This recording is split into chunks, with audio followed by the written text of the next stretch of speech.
presenting Orson Welles as the third man.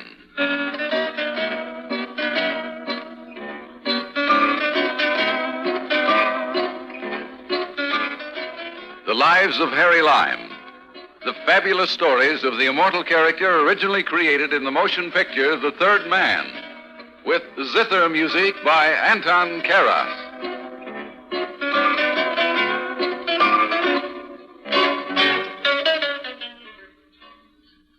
Sooner or later, one way or another, crime enters the scene of every human story, whether it's some ordinary little mug telling a lot of other ordinary little mugs how he once rubbed elbows with Jack the Ripper, or Jack himself. Not that I approve of Jack.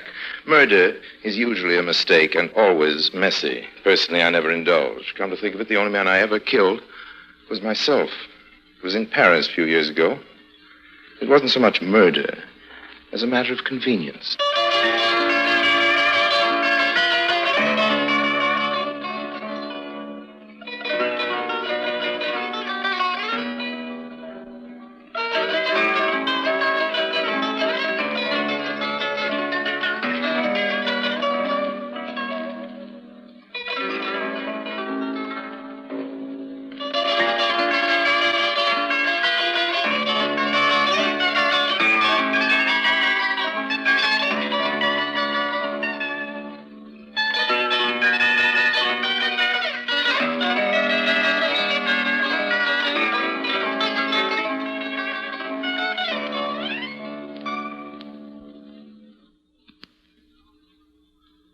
And now, Orson Welles as Harry Lime, the third man in Paris is Not the Same.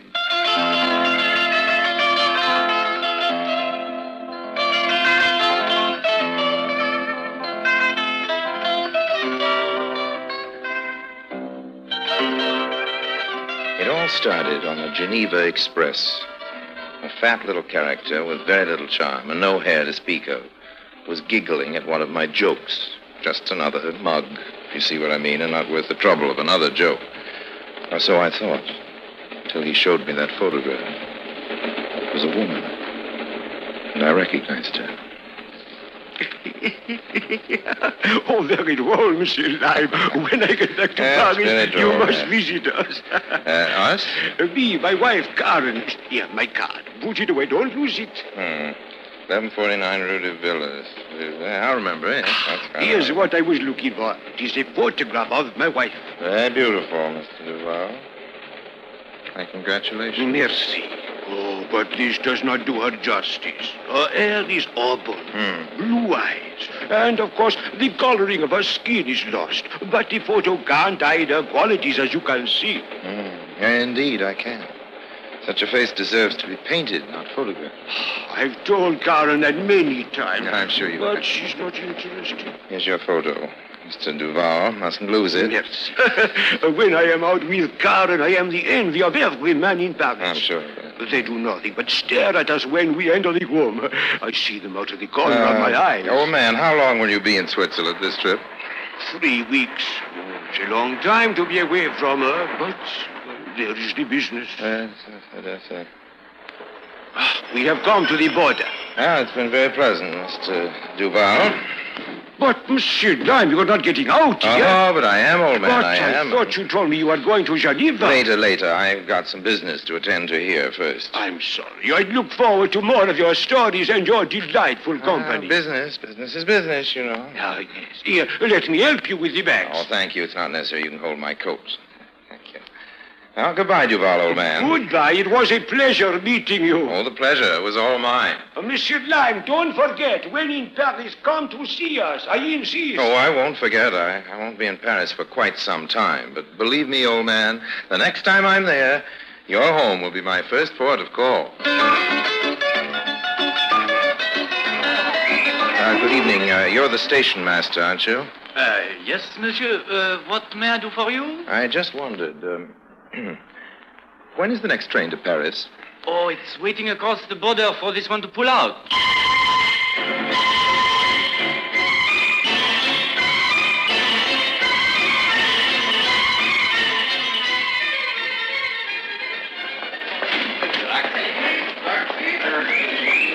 Taxi, monsieur? Yes, please. shall I take you, monsieur? 1149 Rue de Villers.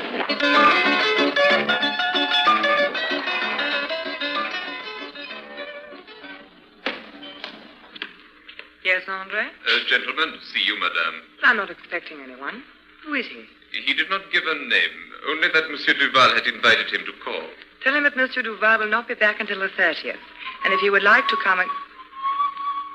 What's that? It must be the gentleman. Perhaps I'd better see him. It may be connected with the business. Yes, madame.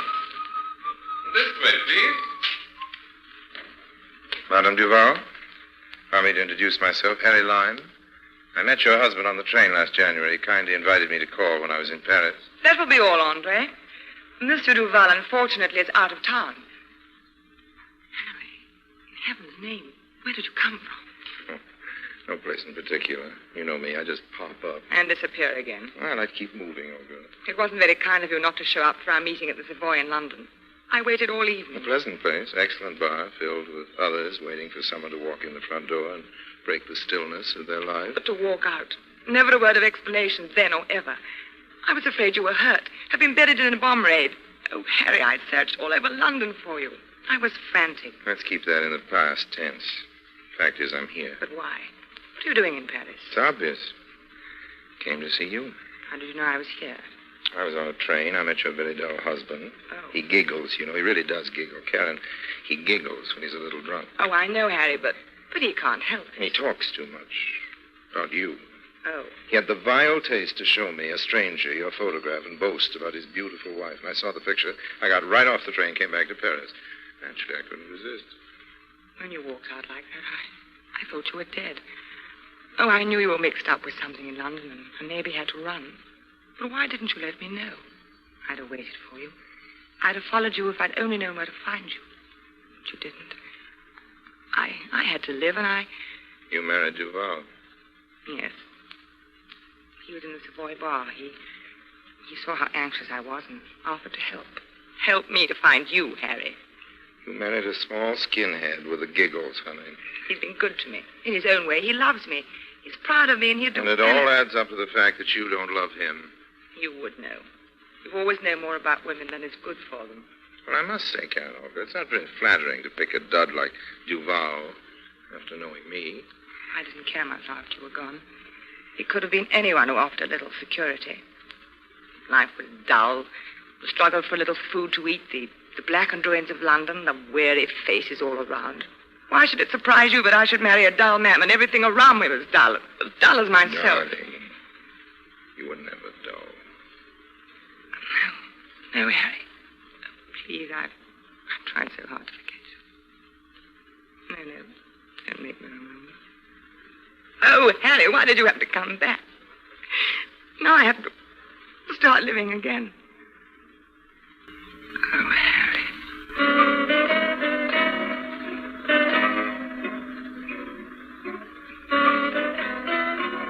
You rang, madame. Yes. Please show the gentleman the door. Yes, madame. This way, monsieur. I'll see you tomorrow. Yes, but don't come here. I'll come to you. And where are you staying? I'm not settled. I'll telephone as soon as I can. Goodbye for now, darling. Bye, Karen.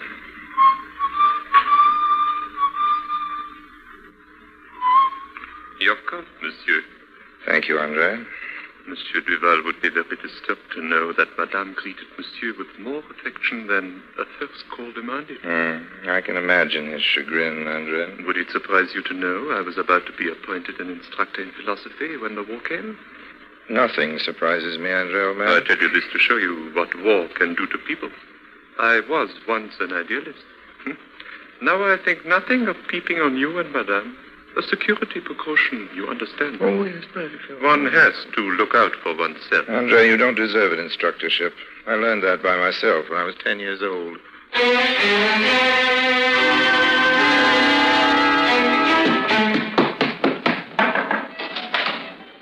Harry, something terrible's happened. What's up, old girl? We've been discovered. Henri saw me in your arms. He's threatening to tell my husband, unless I keep him on and say nothing about his little racket. Racket? What's he up to? I've been suspicious about people coming to his room in the basement at all hours of the night. When he was out yesterday, I looked in and found a lot of perfume, the kind my husband manufactures.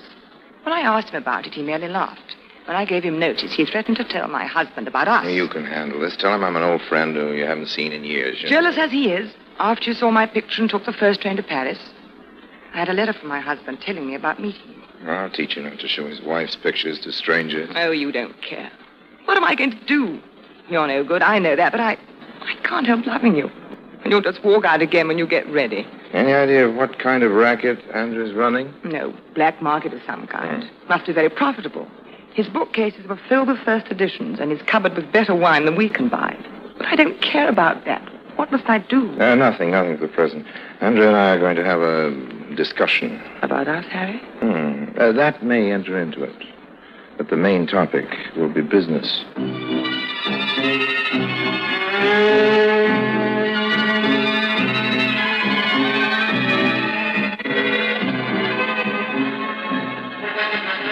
The racket, as you call it, Monsieur Lime, is very simple.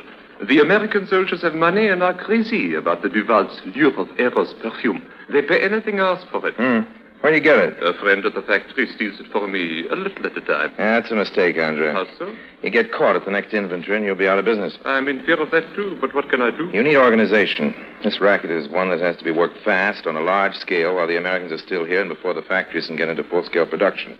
Clean up fast and then fold. Monsieur speaks as if he had experience. Oh, I have, old man. The first thing is to move headquarters from here. The address is too respectable and too small. We need a warehouse, a truck, a few hijackers and cutters, and, of course, a backer. A backer? Who furnishes the money to get the organization in operation. But who? He'll have to be unknown, a silent partner. It'll be a three-way deal. Me, you, and the unknown, the third man. But it cuts our share. Is it so necessary? Oh, yes, absolutely. He's always there in the background, old man. He's the one we can blame if we're caught. The brains the police are always looking for. If the lesser thieves elude them, the higher up who always gets away. Oh, no, Andre, we couldn't go into this without our third man.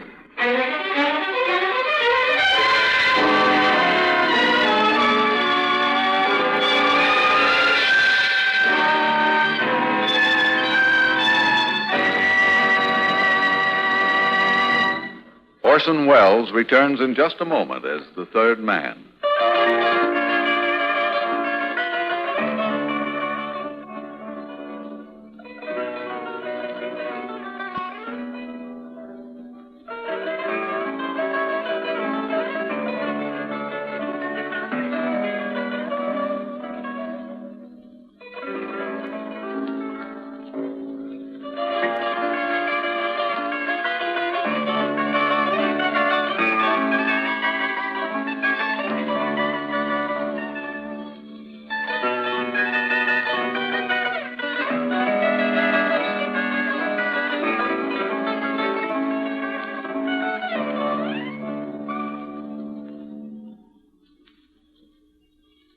And now Orson Welles, as the third man, continues with Paris is Not the Same.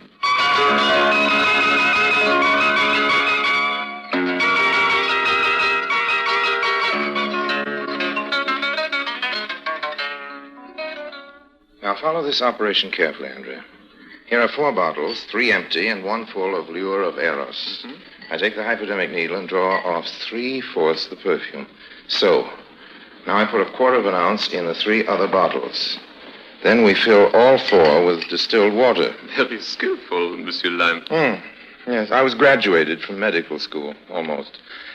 This is known as doctoring a bottle. We fill the tiny hole with molten glass, and no one can notice any difference. But when the bottle is opened, then it is found out? The soldiers send it home to girls who never had a bottle of the stuff, so how'll they ever know the difference? They're just as happy. In fact, Andrew, we're spreading happiness to 3 times as many people as could Duval with his more concentrated perfume. Tell me, when is Duval coming back? Next week, Friday. I must accept his invitation to call and be officially introduced to his charming wife.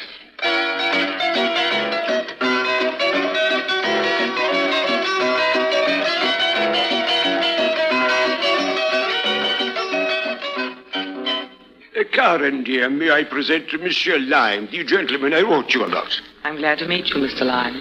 It is my pleasure.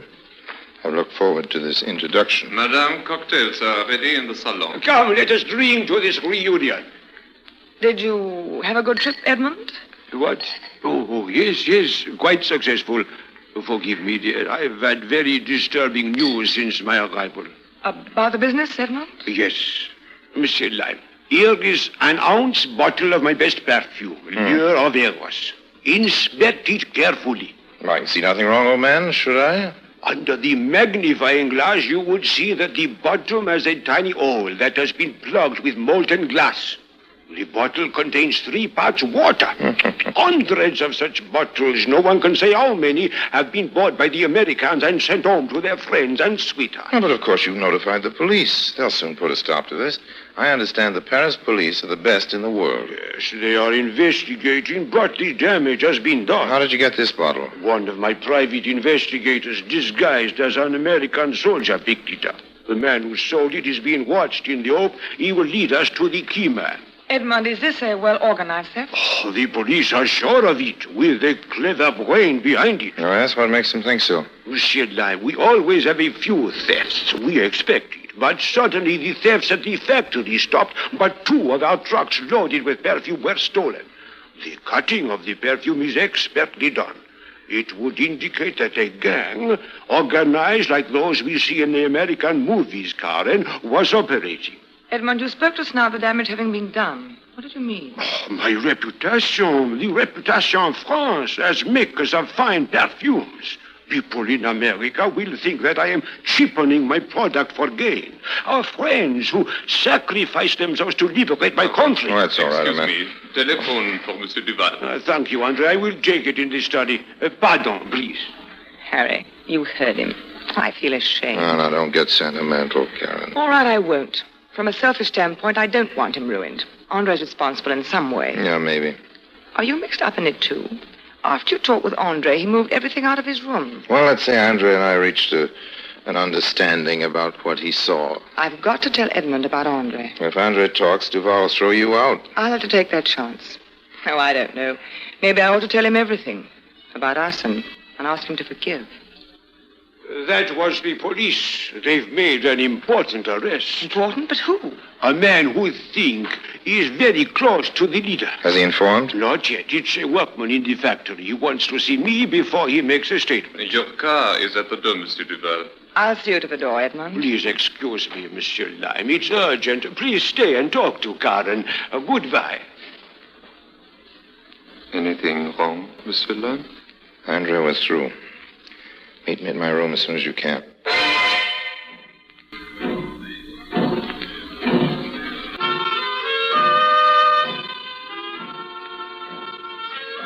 My friend has not talked yet, or I would have been under arrest by now. I am taking no chances. I will hide until this blows over. Come on, the money, Monsieur Lime. We are wasting time. Okay, man. Here it is. I divided it up. Oh, there's 3 parts. Naturally, and one for our backer. Oh, are you sure there is a 3rd man, Monsieur Lime? I told you, old man, I never operate without it. If I could only be sure that... What's that? Someone is coming. What do we do if it's the police? Quick, use the fire escape here. Don't forget your money.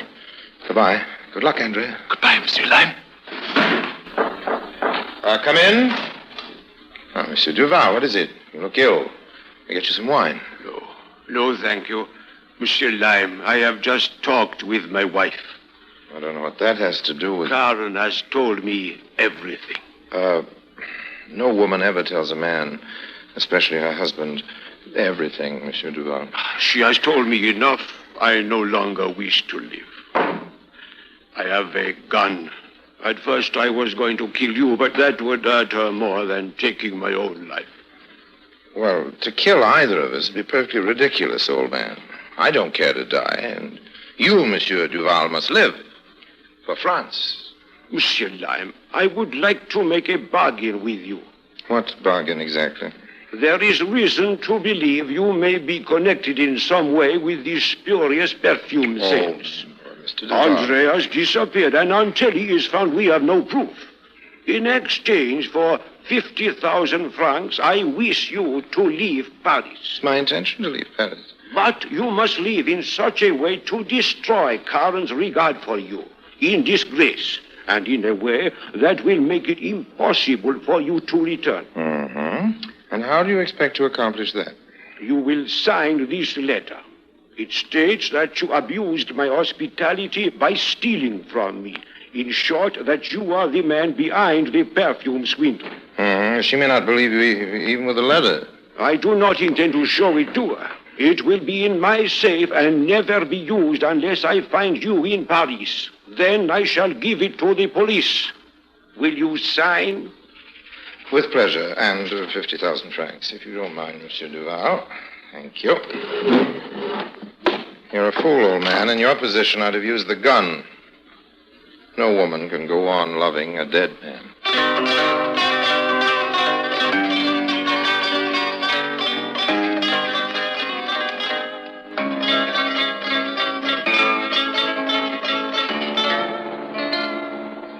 What's the matter? Why are you stopping? The street is blocked. There has been an explosion. You will have to get out, monsieur. The officer is signaling for the cab. I'm sorry, monsieur. We must get this woman to a hospital. Help me with that driver. There's a man back there. Will you see if you can help?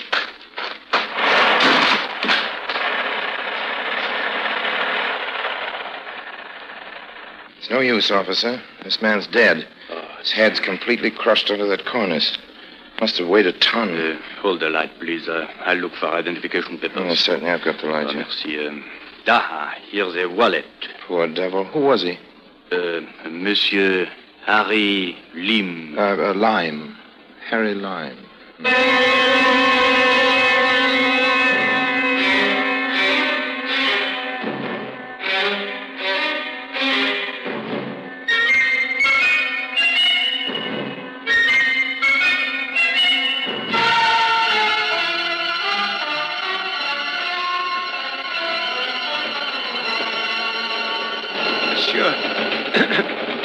Monsieur, permit me to introduce myself since we are to be sharing the same.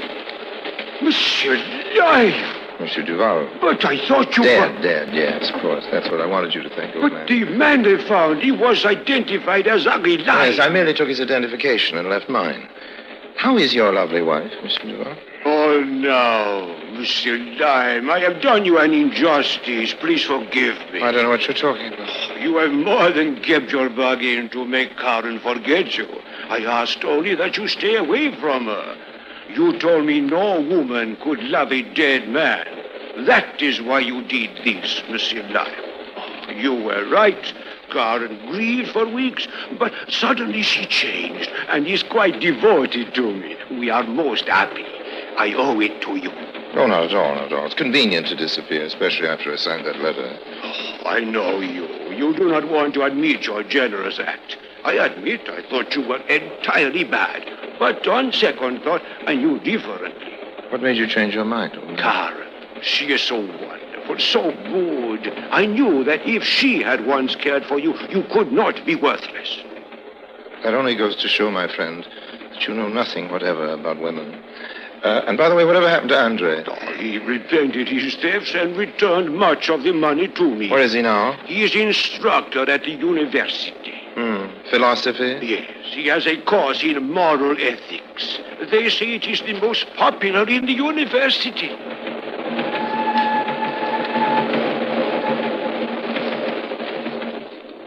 As the train came to the border, Monsieur Duval looked startled as I stood up to stretch. Our eyes met, and he seemed to be asking me about getting off.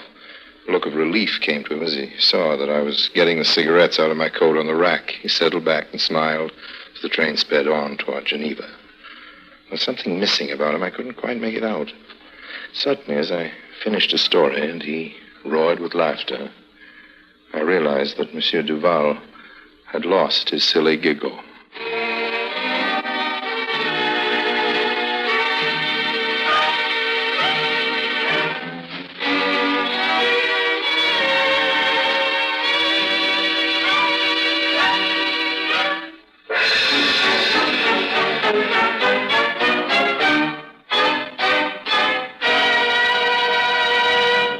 Harry Lime returns in just a moment.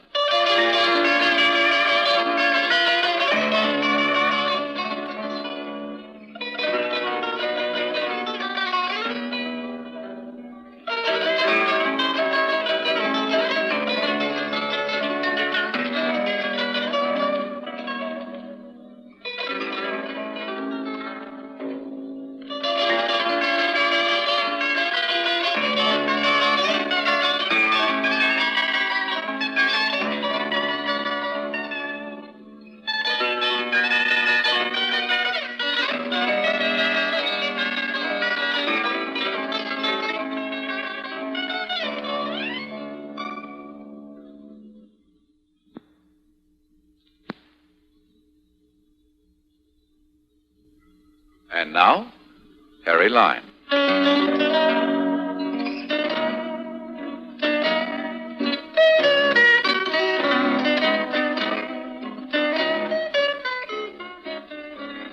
Well, I've been back in Paris a couple of times since then.